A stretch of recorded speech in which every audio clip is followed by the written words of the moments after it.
100% fees రాయితీతో AI నేర్చుకోవాలనుకుంటున్నారా? Attend quality thought gen AI test 2025.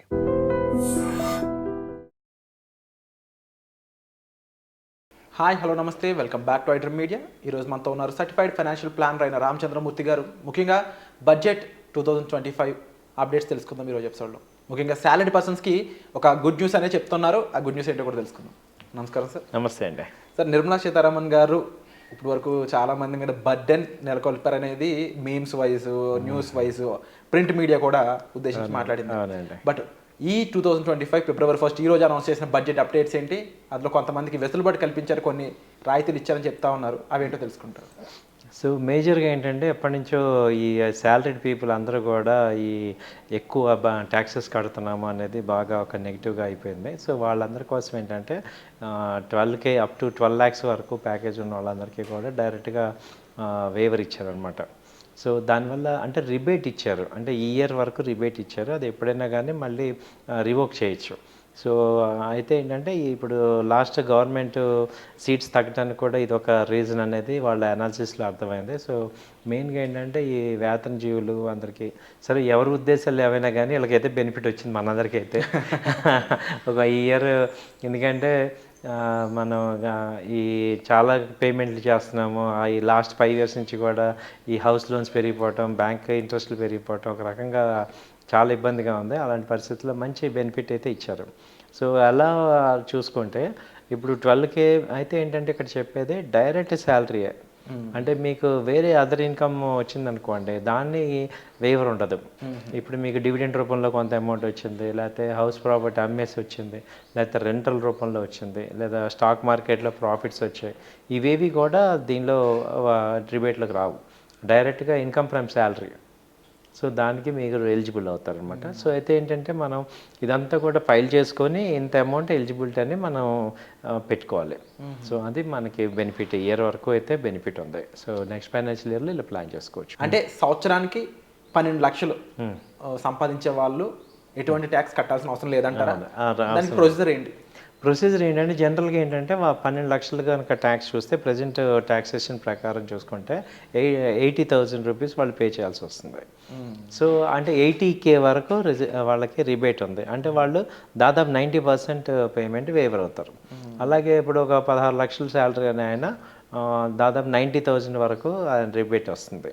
అలాగే ఈవెన్ 25 lakhs వాళ్ళకి కూడా ఈ 12 lakhs రివోక్ చేసి మిగతా అమౌంట్కి వాళ్ళు ట్యాక్స్ కట్టాలి. దానిలో అంటే ఈ 12 lakhs తీసుకుంటే 1,10,000 రూపీస్, అంటే 25% ఆఫ్ దేర్ ఇన్కమ్ నుంచి ట్యాక్స్ మినహాయింపు వస్తుంది అనమాట. సో అందరికీ కూడా 25 lakhs వాళ్ళు, 30 lakhs వాళ్ళకి కూడా అందరికీ కూడా దీనిలో మినహాయింపు ఉంది. సో 12 lakhs పీపుల్ ఎక్కువ మంది ఉంటారు కాబట్టి దాదాపు 60% ఎంప్లాయీస్ అందరూ కూడా బిలో 12 lakhs ఉన్నారు కాబట్టి మ్యాక్సిమం పీపుల్ అందరికీ ఈసారి ఎక్సెంప్షన్ వచ్చేసింది. సో ఎవరు ఇన్కమ్ కట్టక్కర్లేదు. ఎగ్జాక్ట్ 12 lakhs ఉన్న వాళ్ళ పరిస్థితి ఏంటి సార్? వాళ్ళకి జీరో. వాళ్ళకి కూడా జీరో. అంటే ఓన్లీ 80,000 వరకు వాళ్ళకి PFలో అవి కట్ అవుతాయి తప్ప పెన్షన్లో ఇంకేం కట్ అవ్వవు.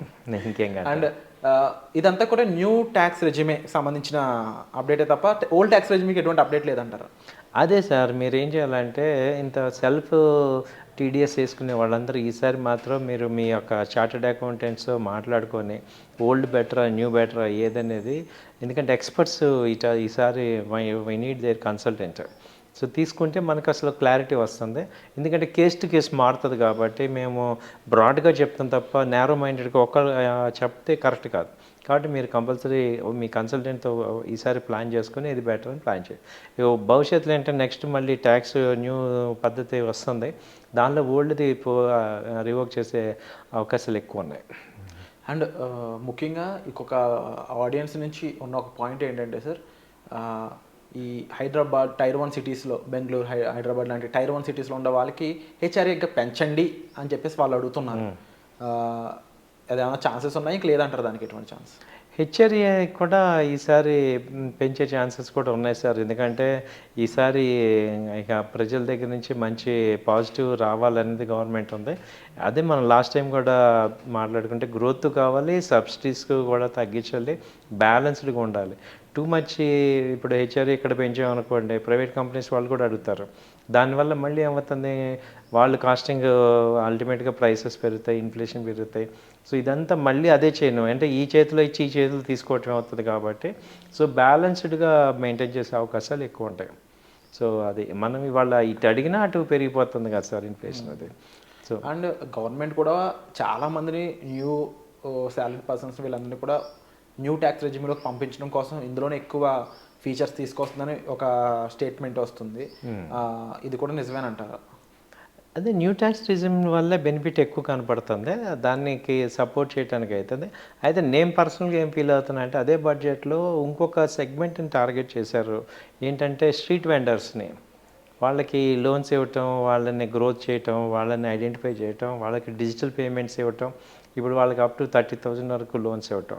సో ఇప్పుడు ఈ సెగ్మెంట్ నుంచి ఏదైతే డబ్బులు రిలీఫ్ ఇచ్చారో ఆ సెగ్మెంట్కి ట్యాక్స్ వేయడానికి అవకాశాలు కనపడుతున్నాయి నెక్స్ట్ ఇయర్ వచ్చేపాటికి. వాళ్ళని కూడా, ఎందుకంటే ఇప్పుడు అంతా కూడా డిజిటల్ పరిధిలోకి వచ్చేసింది స్ట్రీట్ వెండర్స్. ఇప్పుడు మనం అందరం కూడా ఫీల్ అయితే ఏంటంటే వాళ్ళు కూడా మనలాగా సంపాదిస్తున్నారు. అంటే ఒక శాలరీడ్ పీపుల్ ఎలా సంపాదిస్తున్నారు, ఈ బజ్జీలు వేసుకునే వాళ్ళు కానీ ఇప్పుడు స్ట్రీట్ వెజిటబుల్స్ అమ్మేవాళ్ళు, దేర్ ఇన్కమ్ వాళ్ళకి కూడా గ్రో ఉంది కాబట్టి అసలు వాళ్ళకి ఇన్కమ్ ఎంత ఉంది, ఎక్స్పెండిచర్ ఏంటి, వాళ్ళ నుంచి కొంత అమౌంట్ అయినా ట్యాక్సెస్ కలెక్ట్ చేయటం వల్ల చాలా వరకు ఈ పార్షియాలిటీ అనేది పోతుంది అనేది ఎక్కువ ఫీలింగ్ ఉంది. సో అది వాళ్ళని చేయటానికే ఇప్పుడు వాళ్ళకి టార్గెట్ చేస్తున్నారు. చాలామంది ఇప్పటి వరకు కూడా ట్యాక్స్ కట్టని వాళ్ళలో చూసుకున్నట్లయితే ఇలా స్ట్రీట్ వెండర్స్ ఎక్కువ మంది ఉన్నారు. అది unknown business, the black market అనే విధంగా కూడా కొన్ని ప్రింట్ మీడియాలు ప్రచురించాయి. సో ఇదంతా కూడా డిజిటల్ పేమెంట్స్, యూపీఐ వీటి ద్వారా తొలగిస్తూ ఒక మంచి డెసిషన్ తీసుకున్నప్పటికీ ఇప్పటి వరకు ఓవరాల్గా 140 కోట్లలో కేవలం 6% people, salaried persons, tax payers. ఇప్పుడు వీళ్ళ ఎంట్రీ కంపెనీ అంటే ఇప్పుడు వీళ్ళ ఎంట్రీ అనేది మన కంట్రీకి ఎటువంటి విధంగా దోహదపడే ఛాన్స్ ఉంది? ఈ బర్డెన్ వీళ్ళ మీదకు వెళ్ళే ఛాన్సెస్ ఉన్నాయి అప్పుడు కంపల్సరీ. ఇప్పుడు దాదాపు వీళ్ళు కూడా ఒక 10 కోట్ల దాకా ఉంటారు, స్ట్రీట్ వెండర్స్ ఎక్కువ మంది ఉంటారు. వీళ్ళు రావటం వల్ల ఏమవుతుందంటే ఈవెన్ దే ఆల్సో వాళ్ళకి ట్యాక్స్ పే చేయటం వల్ల వాళ్ళకు రెస్పెక్ట్ ఉంటుంది, వాళ్ళకి లోన్స్ వస్తుంటాయి, హౌసింగ్ లోన్స్ కానీ, వాళ్ళ ఇన్కమ్ అనేది వైట్ ఇన్కమ్ అవుతుంది. సో అది చాలా పాజిటివ్. వాళ్ళకి ట్యాక్స్ పే చేస్తున్నాము అంటేనే మీ ఇన్కమ్ అనేది ఒక పర్ఫెక్షన్, ఒక ప్రొసీజర్, ఒక లీగల్ అవుతుంది. సో వాళ్ళు కూడా వాళ్ళకి ఆ పాలసీ తెలియక చాలామంది వాళ్ళు ట్యాక్స్ పే చేయట్లేదు. బట్ దట్ ఈజ్ ఆల్సో వాళ్ళకి ఎకానమీకి వాళ్ళ యొక్క కాంట్రిబ్యూషన్ చేయటం ద్వారా గ్రోత్ అవుతుంది. సో ఆ డిస్పారిటీ అనేది ఎటు గవర్నమెంట్ తీయాలి, అట్ ద సేమ్ టైం వాళ్ళు కూడా వాలంటరీగా అర్థం చేసుకోవాలి. If they are earning money and they should not be burden to others. అంటే ఈ యొక్క డిస్పారిటీ చాలా ఎక్కువ అయిపోతుంది. ఎందుకంటే మనం ట్యాక్స్ కడుతున్నాం, మనతో పాటు ఉండే వాళ్ళు కట్టట్లేదు అనేది చాలా వరకు బాగా లాస్ట్ ఇయర్ బాగా వెళ్ళిపోయింది. సో దాన్ని ఇంకా గవర్నమెంట్ సీరియస్గా తీసుకొని ఇప్పటికైనా దాన్ని ఒక మెజర్స్ చేయటం వల్ల వాళ్ళకి బెనిఫిటే, మనకి బెనిఫిటే, ఆ ఈక్వాలిటీ అనేది అర్థమవుతుంది. సో అది ఇప్పుడు ఎటు కనపడుతుంది అనమాట, చేస్తారు వాళ్ళు. Wonderful sir. అండ్ తప్పకుండా బడ్జెట్కి సంబంధించి ఈ అప్డేట్స్ ఈ విధంగా ఉన్నాయండి. మీరు ఎటువంటి విషయాల గురించి తెలుసుకోవాలనుకుంటున్నారో కామెంట్ సెక్షన్లో క్లియర్గా మెన్షన్ చేయండి. వాటిపై బడ్జెట్ ఎపిసోడ్స్ అనేవి మీ ముందుకు రామచంద్రమూర్తి గారి ద్వారా తీసుకురావడం జరుగుతుంది. అండ్ తప్పకుండా మీకు ఎటువంటి డౌట్ ఉన్నా సరే, గైడెన్స్ కావాల్సిన సరే, డిస్ప్లే అవుతున్న నెంబర్స్ కాల్ చేసి సార్ యొక్క ఎక్సలెన్స్ హెల్ప్ అనేది మీరు తీసుకోవచ్చు. వచ్చే ఎపిసోడ్లో మళ్ళీ కలుద్దామండి. Thank you so much sir. Thank you sir.